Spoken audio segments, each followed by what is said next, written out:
Masih bersama di Talk Show Suara Rakyat dan tentu saja kita masih ada Mas Tommy dan Usut Mas Tommy ini adalah Presiden Forum Indie Solo. Jadi salah satu pencetus Forum Indie Solo dan Mas Tommy tentu saja tidak bergerak sendiri, pergerakannya bersama dengan teman-temannya tentunya. Ya, ada berapa orang Mas di Forum Indie Solo? Kalau menteri-menteri saya itu banyak.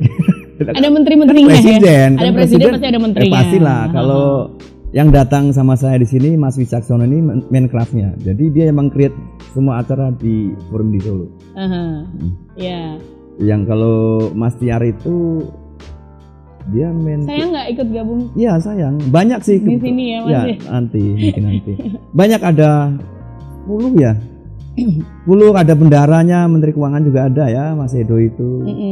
Terus ada yang bagian dokumentasi, bagian IT-nya semua ada. Dan memang kita bikin Forum Indie Solo ini nggak main-main karena kaitannya dengan nasib orang ya. Artinya dengan angan-angan orang ingin bercita-cita menjadi sesuatu yang itu. Dan kita juga nggak bisa mengatakan yuk kita happy-happy aja yuk. Enggak. Misi terbesar dari Forum Indie Solo itu sebenarnya apa Mas? Filosofi dari pendirian Forum Indie Solo sebenarnya gini. Forum Indie Solo adalah suatu rahim sebenarnya. Misi terbesarnya. Ya kalau misi target yang pengen dicapai sama Forum Indie Solo. Makanya saya mau ceritakan filosofi berdirinya dulu. Kalau kita bicara visi misi kan ke ADART ya. Ke ADART. Ini lebih ke situnya dulu.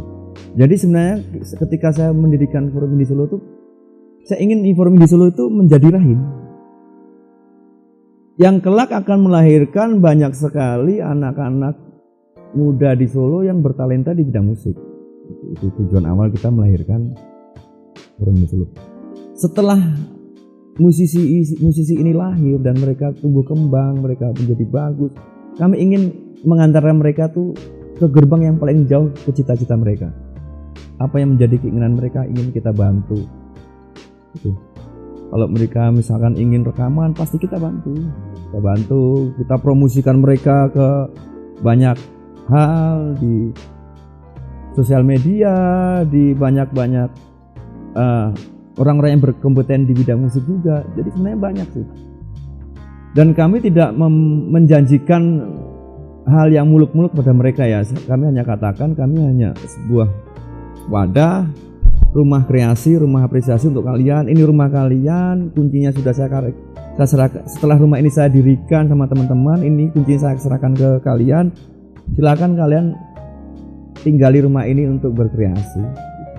Jadi Forum Indie Solo hanya sebatas wadah atau rumah untuk mereka-mereka yang ingin berkreativitas.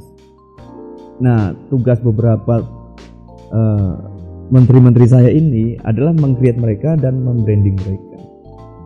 Itu sampai sejauh mungkin.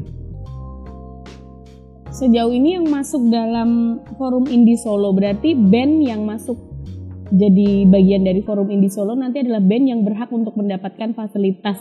Maksudnya fasilitas atau hal-hal yang sudah disampaikan tadi ya, jadi kayak bantuan semacam itu, support istilahnya support dari Forum Indie Solo itu ya.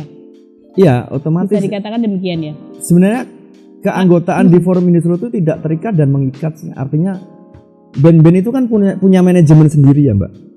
Ya kan, mereka kan punya manajemen sendiri dan Forum Indie Solo tidak akan mencampuri manajemen mereka.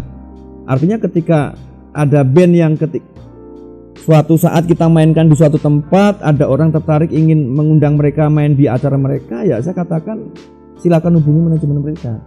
Kalian nego soal fee-nya, soal segala sesuatunya.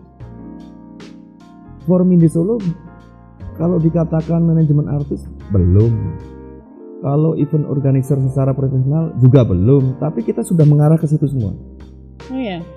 Jadi ada agenda rutin yang digelar oleh Forum Indie Solo.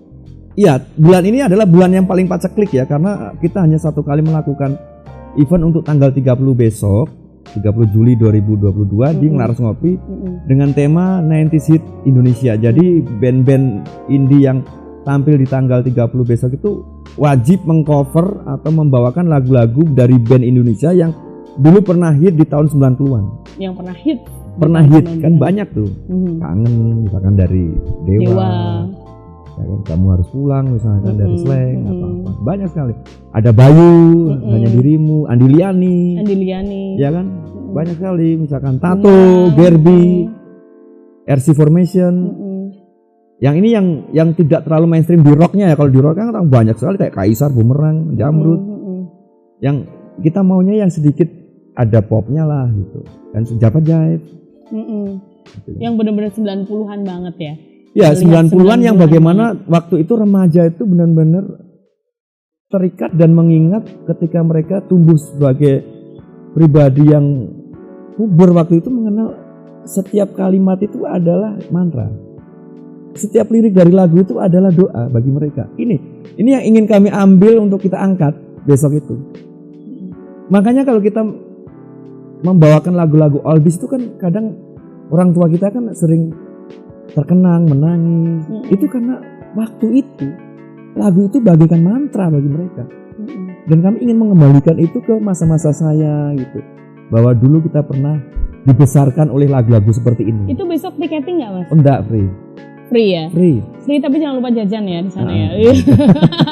Iya, di Laras Kopi daerah mana Mas? Nanti bisa sing along itu kalau ya. Teman-teman kelahiran tahun yang eksis di tahun 90-an, kelahiran sebelum tahun 90-an, kelahiran tahun 90-an itu juga bisa nih. Maksudnya anak-anak yang tumbuh di era 90-an ini pasti juga mungkin kelahiran tahun 7 isi listening sama tahun lagu-lagu 70 sampai 80 lah itu. Itu pasti akan mengalami di tahun 90. Tapi anak-anak juga yang lahir di tahun 90 pun itu juga pasti mereka cukup isi listening karena perkembangan musik saat itu tuh sangat sangat erat sama radio. Radio tuh jadi hampir semua rumah. Betul. Di setiap jalan, rumah, dimanapun itu pasti dengerin radio. Jadi kita tuh kayak akrab sama musik. Beda zaman sekarang. Hampir sekian persen saja yang mendengarkan radio.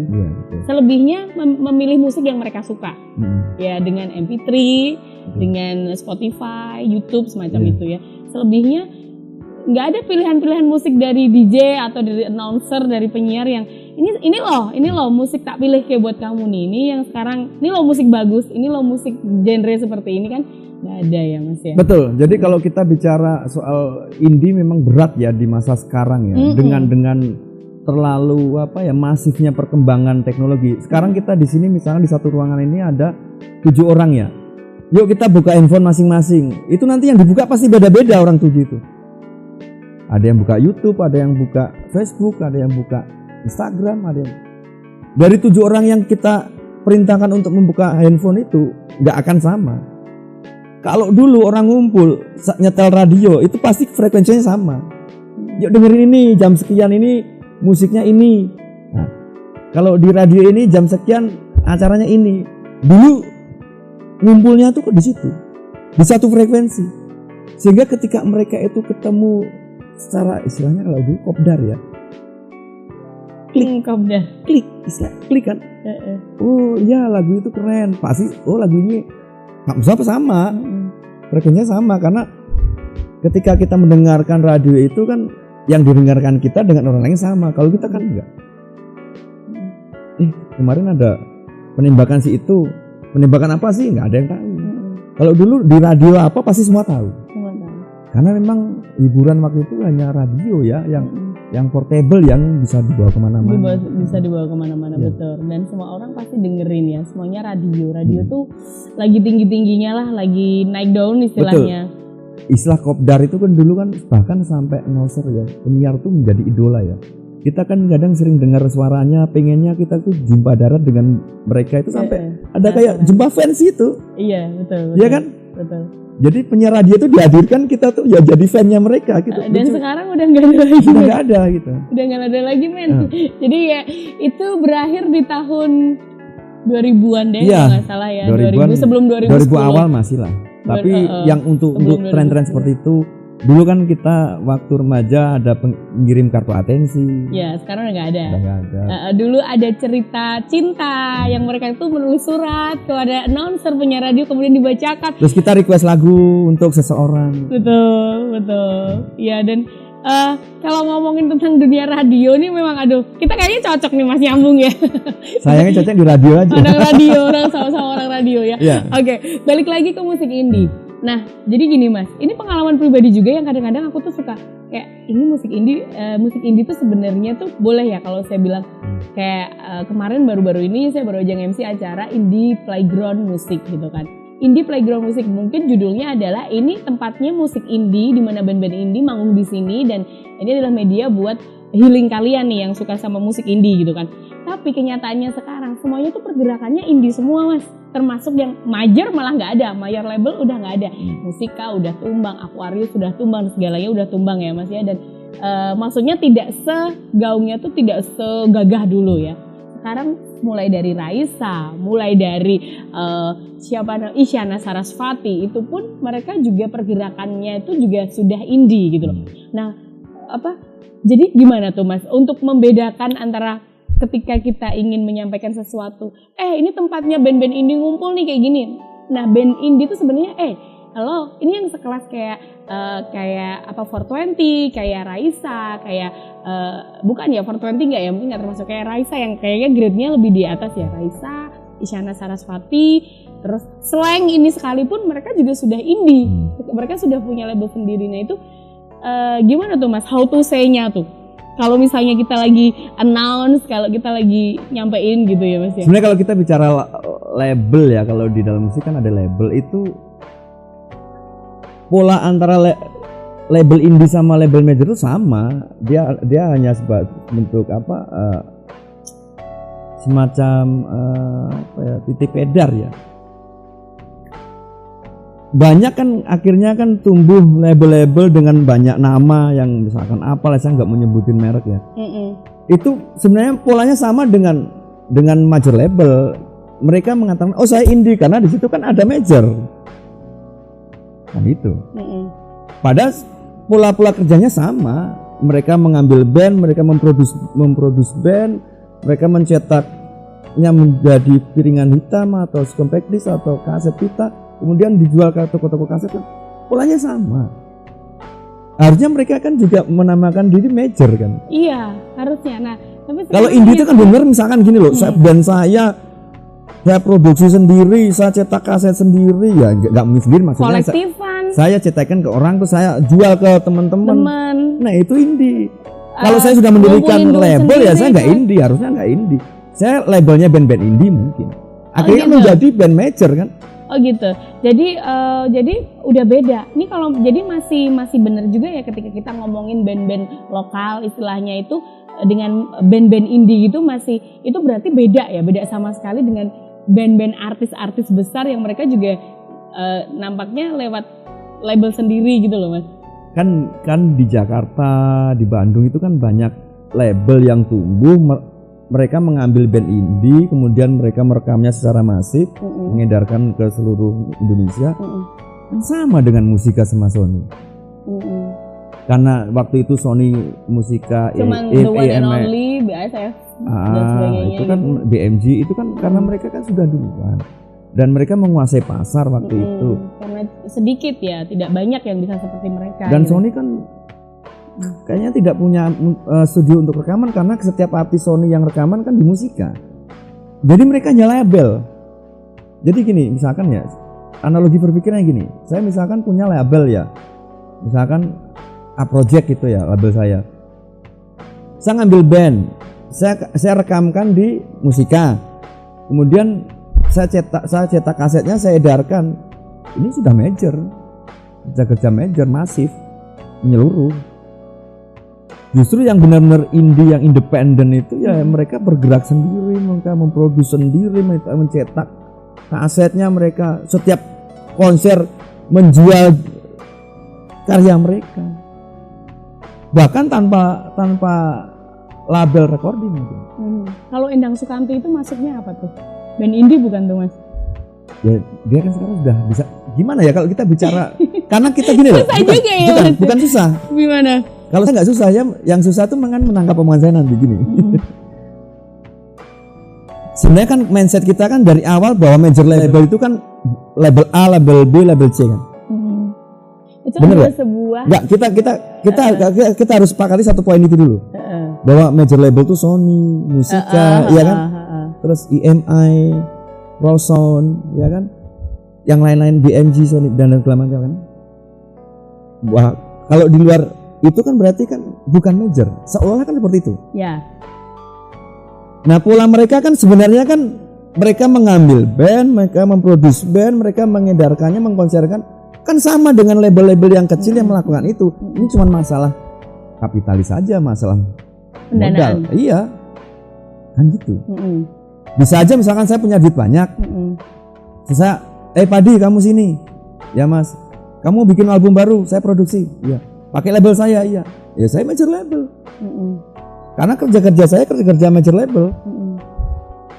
Nah kalau Endang Sukamti bisa ya saya katakan major label. Kayak misalnya saya Gedok. Major label juga. Dulu awal-awal mereka kan ya juga sendiri ya. Bahkan waktu awal-awal ditarik major label itu ya label, karena kan waktu itu di Jogja itu kan banyak anggapan kalau musik pangska itu nggak boleh rekaman di mainstream, di luar. Kok karena dianggap skena mereka, skena musik yang bawah tanah dianggap pengkhianat. Tapi bagi saya justru yang mengkhianat itu orangnya yang masih di bawah. Matahari begitu cerahnya, kenapa kita harus bersembunyi di bawah gitu? Harus keluar. Makanya saya nggak respect dengan band-band yang sembunyi di bawah tanah seperti apa? Orang-orang itu nggak gitu. Ngapain itu? Ada kok jenis ada beberapa band yang punya idealisme sendiri. Idealisme bahkan saat mereka perform sekalipun mereka harus tidak ada harus seperti ini, harus tidak ada sponsorship, semuanya harus kolektif, penonton harus sekian, tidak harus lebih dari sekian gitu. Kalau menurut pandangan dari Mas Tommy ini dengan band seperti itu gimana tuh Mas? Itu bukan idealis tapi egois ya. Egois. Karena idealis kan dari kata dasar ideal. Idealnya orang itu ya, iya kan? Main band, pengennya kan dikenal. Betul nggak? Karyanya diapresiasi, penonton banyak yang datang, tiketnya banyak yang laku, dibayar mahal, tidur di hotel yang mewah, karyanya dihargain. Ya intinya kita semua idealnya kan gitu. Orang main band, idealnya band itu ya kayak dewa gitu dah gitu. Baru online 1 jam udah laku, itu idealnya. Tapi kok aku kalau nggak di kafe yang pengap, penontonnya hanya 3, saya nggak mau. Ini ego. Kamu ngapain ngeband? Sudah di gua sana aja kan gitu. Gitu. Ya. Misalnya ini, kalau saya tuh, wah Mas Tommy itu orangnya idealis. Misalnya orangnya idealis, gimana? Dia sukanya cewek yang pesek, hidungnya keriting, rambutnya keriting. Itu bukan idealis, tapi itu seleramu. Yang namanya cewek cantik pasti rambutnya lurus, hidungnya mancung, badannya bagus, tingginya juga pas, kulitnya bersih. Itu ideal.